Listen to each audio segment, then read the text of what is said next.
ओम नमः शिवाय। हर हर महादेव। माता पार्वती की जय। गौरी गणेश की जय। आज सोमवार के दिन आप सभी श्रवण करेंगे श्री शिव महापुराण की कथा। की कथाओं को जो भी भक्त प्रसन्नचित मन से श्रवण करता है उसकी सभी मनोकामना अवश्य पूरी होती है। आइए श्रवण करते हैं कथा।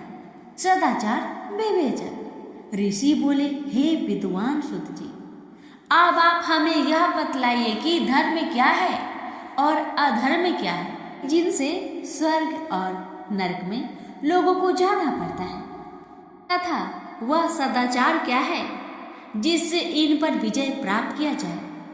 सूत जी बोले, हे ऋषियों, ब्राह्मण, क्षत्रिय, वैश्य और शूद्र इन चारों वर्णों को उचित है कि वे सूर्य उदय से पूर्व उठकर अपने इष्ट देव का ध्यान करें, फिर अपनी उन्नति के लिए धर्म, अर्थ का और अपने पर आने वाली आपत्तियों तथा अपने आय व्यय पर पूर्णतया विचार करें। पूर्व दिशा की ओर मुख करके बैठने से उत्तम फल की प्राप्ति होती है। रात्रि का अंतिम प्रहर उषा कहलाता है। उसमें उठकर ब्राह्मण घर से दूर बाहर जाकर शौच आदि कर्म से निवृत्त होकर दातुन करे और जल के देवताओं को नमस्कार करके स्नान करे।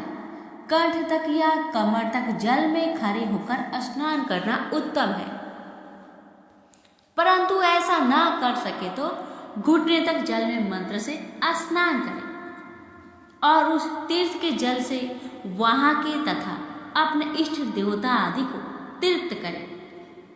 फिर धोती पहनकर पन कंच पहने। पन कंच का अर्थ है पांचों प्रकार के कपड़े। फिर गीली वस्त्र को बिना साबुन से धोए और अपने पितरों को तृप्त करे। पश्चात आचमन कर संध्यापासन करे, गायत्री के मंत्र जपे और सूर्य को अर्घ्य दे। प्रातःकाल सूर्यानुवाक से और संध्या में अर्घ्य अनुवाक से प्रोक्षण करे। संध्या समय पश्चिम की ओर मुख करके तथा प्रातः एवं मध्य समय में उंगलियों से तीर्थ देवता को जल दे।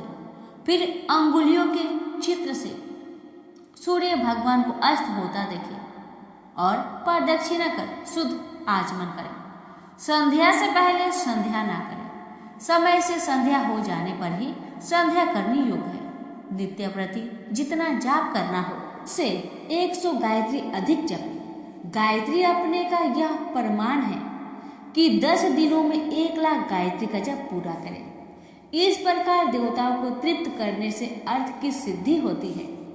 जीव और ब्राह्मण को जानकर प्रणव का नित्य अभ्यास करे और यह समझे कि रुद्र भगवान ही तीनों लोगों की सृष्टि के रचयिता, स्थिति करता और संहर्ता है। इस प्रकार उनमें ज्ञान, कर्म और मन बुद्धि लगा देने से वे परमात्मा भोग, मोक्ष और धर्म तो देते ही हैं, साथ ही ब्रह्म पद भी प्रदान करते हैं। ब्राह्मण को उचित है कि वह नित्य 1000 गायत्री मंत्र जपे। सोहस भावना से जप करता हुआ जीव को पर ब्रह्मा परमेश्वर से जोड़ देवे। इस प्रकार 1000 का जप ब्रह्म पद और 100 का जप इंद्र पद देने वाला है।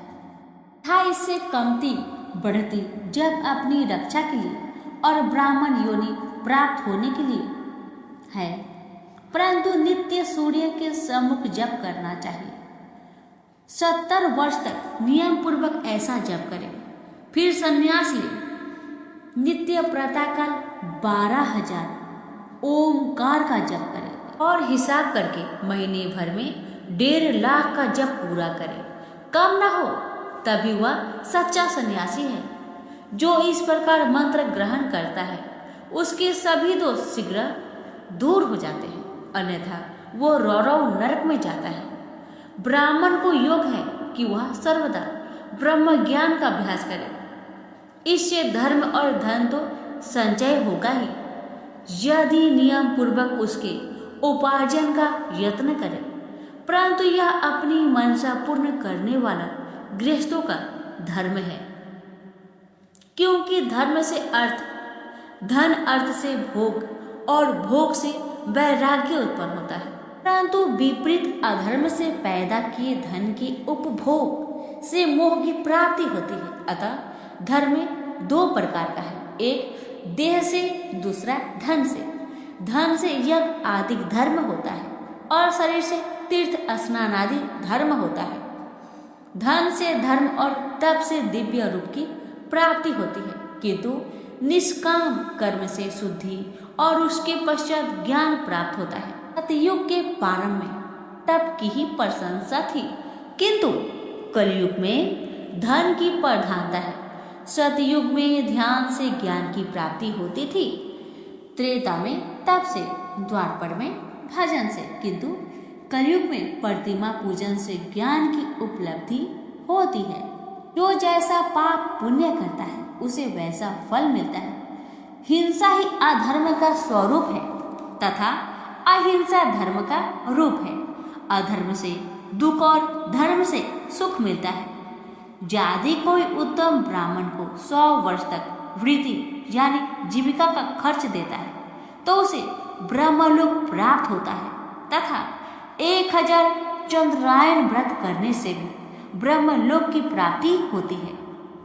क्योंकि जब तक जिसका जो अन्न खाता है तब तक वह जो कुछ आत्म विचार, कीर्तन, श्रवण आदि करता है उसका आधा फल दाता को पहुंचता है।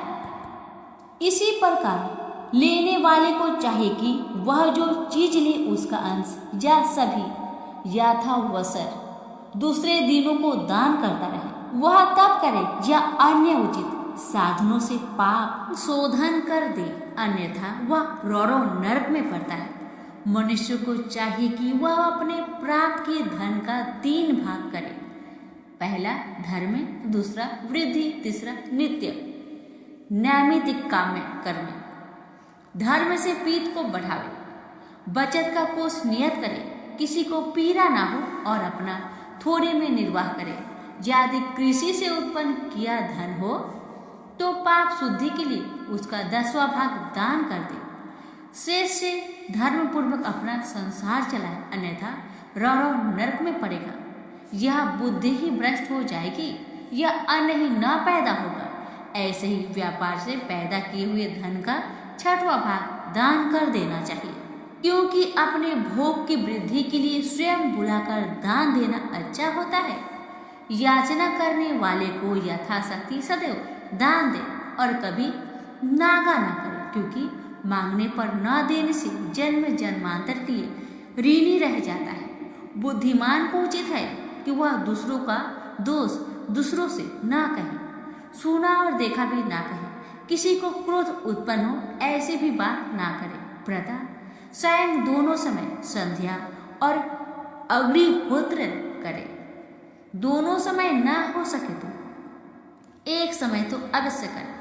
कभी न बुझने वाली अजस्त्र अग्नि स्थापित करे अथवा केवल जप मात्रा और सूर्य देव की वंदना ही करे।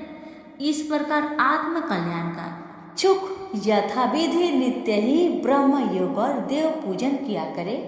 जो इस प्रकार नित्य अपने गुरु और ब्रह्मा को पूजते हैं वे सभी सुख के भागी होते हैं। इसी बोले, हे प्रभु, अग्नि यज्ञ, देव यज्ञ, ब्रह्म यज्ञ, गुरु पूजा तथा ब्रह्मा तृप्त को कर्म से हमें बतलाइए।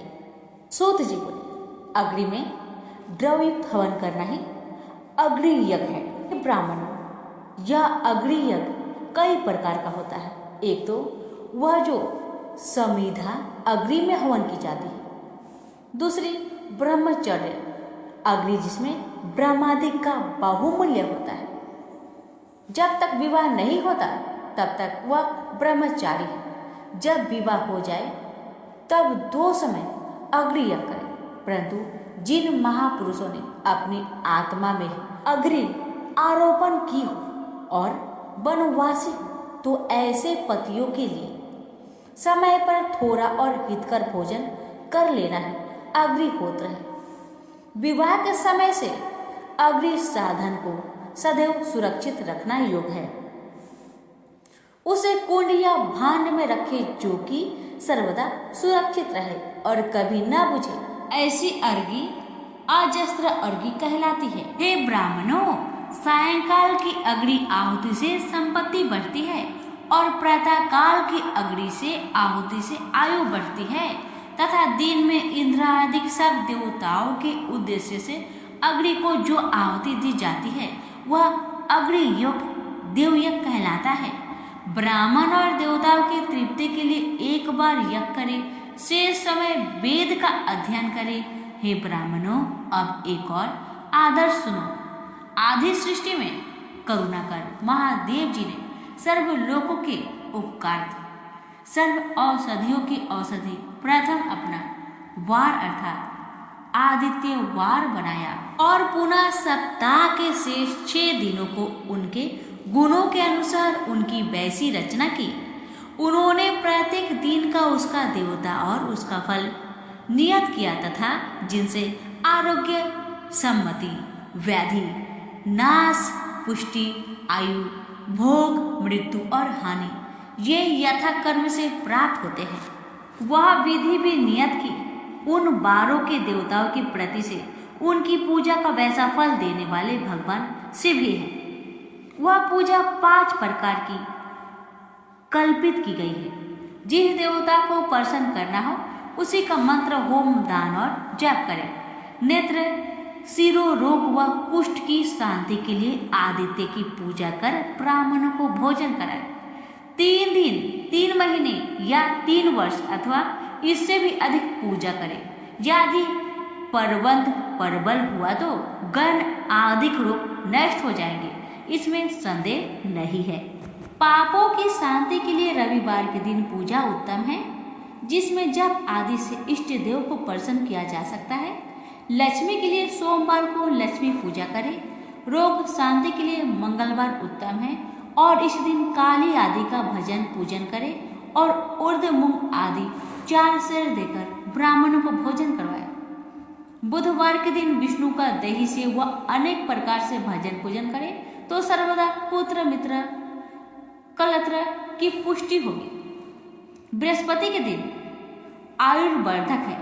इस दिन ब्राह्मणों को गौ देवताओं को उपवीत वस्त्र चढ़ाकर क्षीर, दूध, घी से उनकी पूजा सेवा करें। भोग का इच्छुक शुक्रवार को जितेंद्रिय को षट रस भोजन युक्त देवताओं और ब्राह्मणों की पूजा करें। स्त्री प्राप्ति के लिए शनिवार के दिन रुद्र अग्नि का भजन पूजन करें और तिल का होम करें। तिल का दान और तिल का पूजन कराएं। साथ ही उन दिनों के उन देवताओं को नित्य पूजा, स्नान, दान, जप, होम और तर्पण करता रहे। देश काल पात्र का विचार कर जो श्रद्धा सहित इन 12 के नियम का पालन करता है उसे इस देवोपासन द्वारा सब कुछ प्राप्त होता है। ब्राह्मणों को मंत्र पूर्वक और क्षुद्र को तंत्र विधि से पूजा कराना योग्य है। धना भाव हो तो तब से देवताओं की उपासना करे, धनी हो तो धन से पूजा करे, परंतु जो कुछ करे श्रद्धा से करे। फिर तो उसके इस प्रकार करते रहने से समाया अनुसार उसे ज्ञान की प्राप्ति हो जाएगी। तो ब्राह्मण इस अध्याय को पढ़ेंगे और दूसरों को सुनाएंगे, उन्हें देव यज्ञ का फल प्राप्त होगा। इसी बोले, हे सर्वार्थ वित्तम सूत जी, अब आप पूजा के योग देश काल को बतलाइए। सूत जी बोले, देव यज्ञ आदि कर्मों में क्षुद्र गृह बराबर फल देने वाला होता है। उससे 10 गुना गोष्ठ गौओं के बांधने की जगह, उससे 10 गुना जल का तट, उससे 10 गुना बेल, तुलसी, पीपल की जड़, नदी, देवालय, तीर्थ का गोदावरी, कावेरी, ताम्रपर्णा, सिंधु, सरयू, रेवा, ये 7 नदियां सप्तगंगा कहलाती है।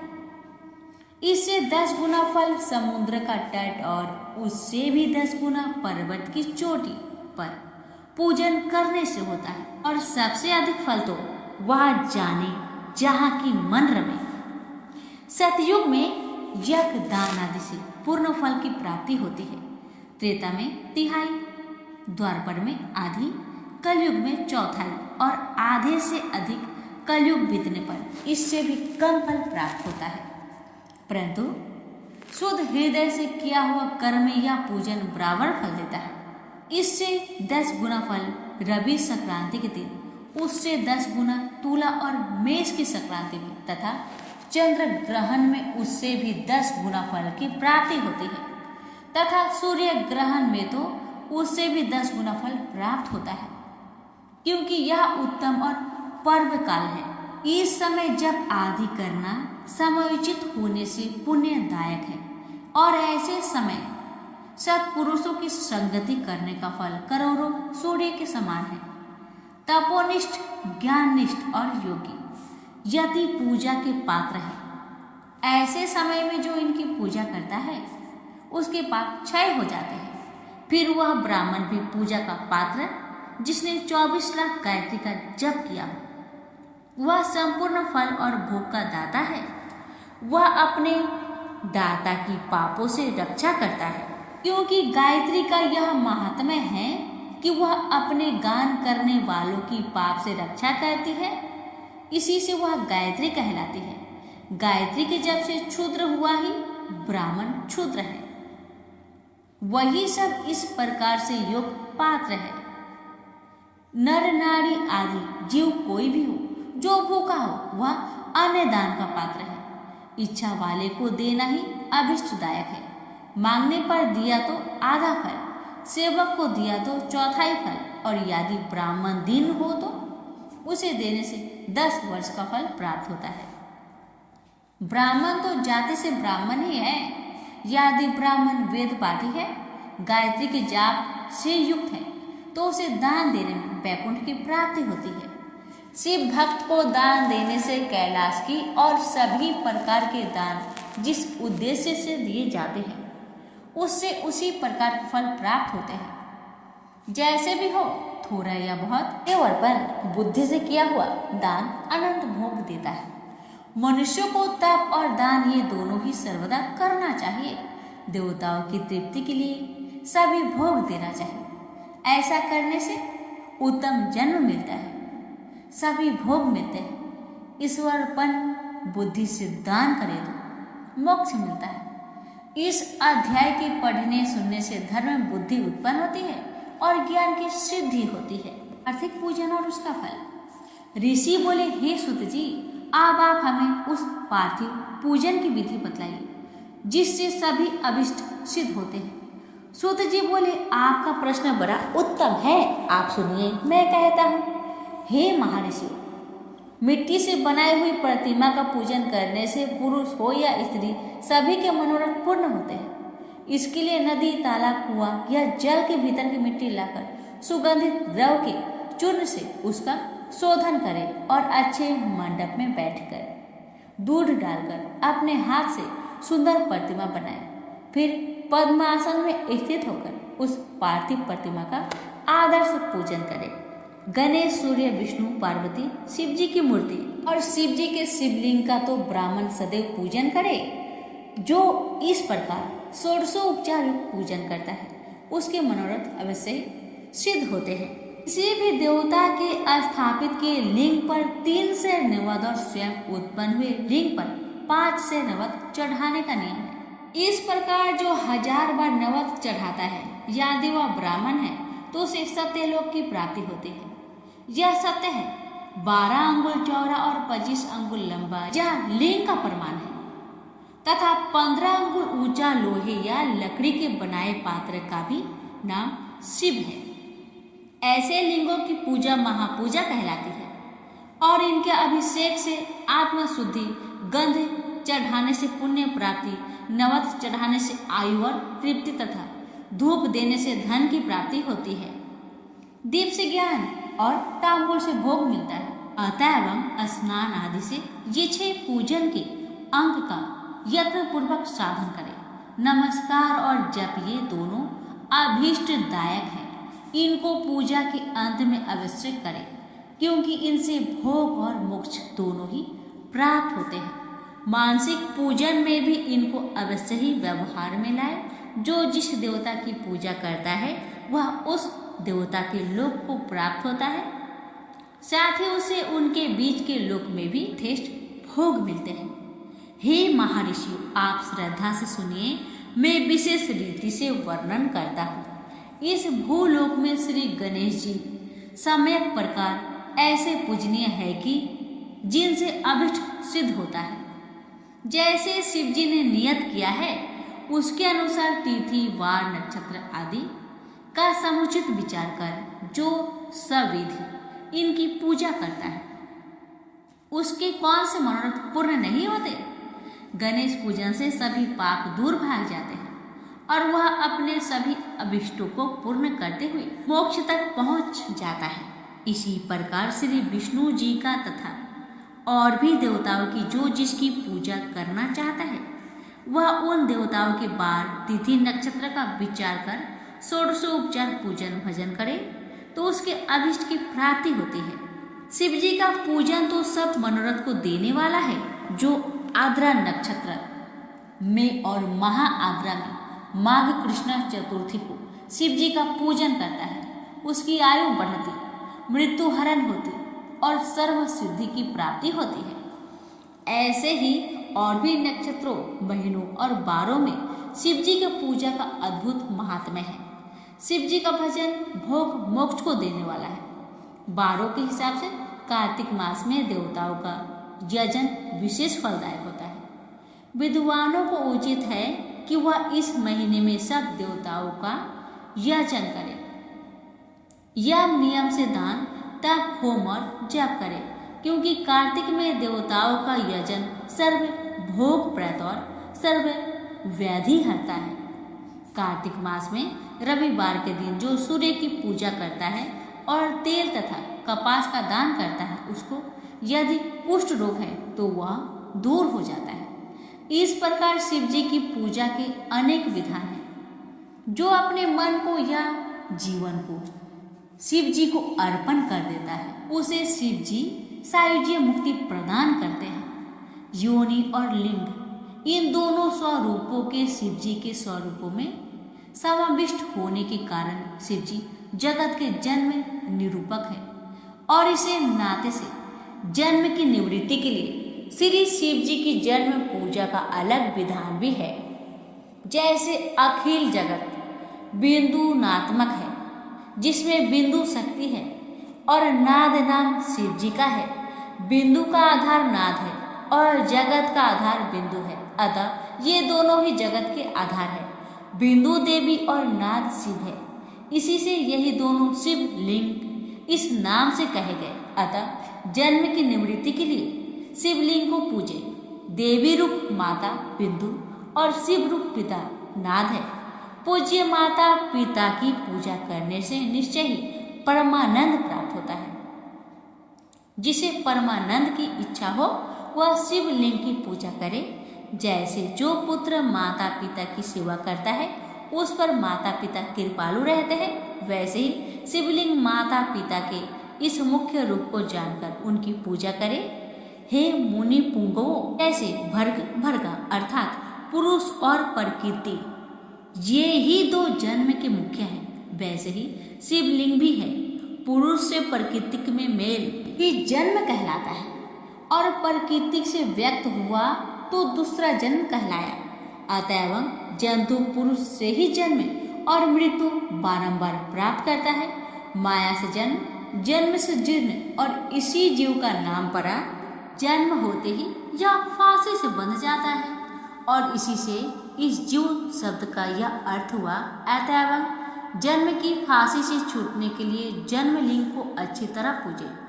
भंग से भग प्रकृति का नाम पड़ा और यह प्राकृतिक शब्द मात्र आदि से प्रकृति तथा इंद्रिय और भोजन से भग का यह भोग ऐसा शब्द हुआ। अतः मुख्य भग तो प्रकृति और भगवान श्री शिव जी भगवान कहे गए हैं। इस प्रकार ये ही भगवान भोग के दाता है और कोई भोग को देने वाला नहीं है।